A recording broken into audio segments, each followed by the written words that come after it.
ಮಹಿಳೆಯರು. ನಮ್ಮ ಮಹಿಳಾ ಸಮಾಜಕ್ಕೆ ಅನ್ಯಾಯ ಆಗೋದೇ ಇಲ್ಲ, ನಿರಂತರ ಆಗ್ತಾನೂ ಇದೆ. ಅದರ ಜೊತೆಗೆ ಅನೇಕ ಸಾವುಗಳಾಗ್ತಾಯಿದ್ದಾವೆ, ನೋವುಗಳಾಗ್ತಾಯಿದ್ದಾವೆ, ಅವುಗಳ ದಾಖಲೆಗಳು ಈಗಾಗಲೇ ಸಿಗ್ತಾಯಿದ್ದಾವೆ. ಆದರೂ ಇವತ್ತಿಗೂ ಇದನ್ನು ಮಾಡಿದಂಥವ್ರಿಗೆ ನೀವು ಯಾಕೆ ಎನ್ಕ್ವೈರಿ ಮಾಡ್ತಾಯಿಲ್ಲ ಅನ್ನುವಂಥದ್ದು. ಈ ಪ್ರಶ್ನೆಗೆ ಉತ್ತರ ಹುಡುಕುವ ದಿಶೆಯಲ್ಲಿ ನೀವು ಯಾಕೆ ಪ್ರಯತ್ನ ಮಾಡಬಾರ್ದು ಅನ್ನುವಂಥ ಒತ್ತಡ ಸಿದ್ದರಾಮಯ್ಯನ ಮೇಲೆ.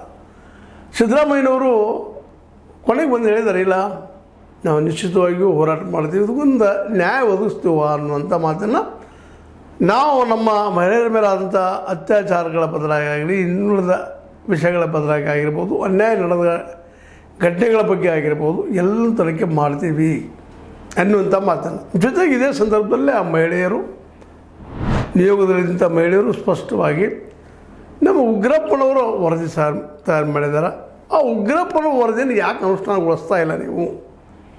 ಅದನ್ನು ಒಂದು ಈಗಾಗಲೇ ಆಯೋಗ ನೇಮಿಸಿದ್ರಿ, ಹೋಗ್ಯದ 477ಕ್ಕೂ ಅಧಿಕ ಶವಗಳ ನಾಪತ್ತೆ ಅದಾವ, ಅವರ ಸಂಬಂಧಿಕರು ಗೊತ್ತಿಲ್ಲ, ಅವ್ರ ಜೊತೆಗೆ ಅವರು ಎಲ್ಲವರು ಏನು ಗೊತ್ತಿಲ್ಲ, ಅಪರಿಚಿತರುಗಳಿದ್ದಾವ.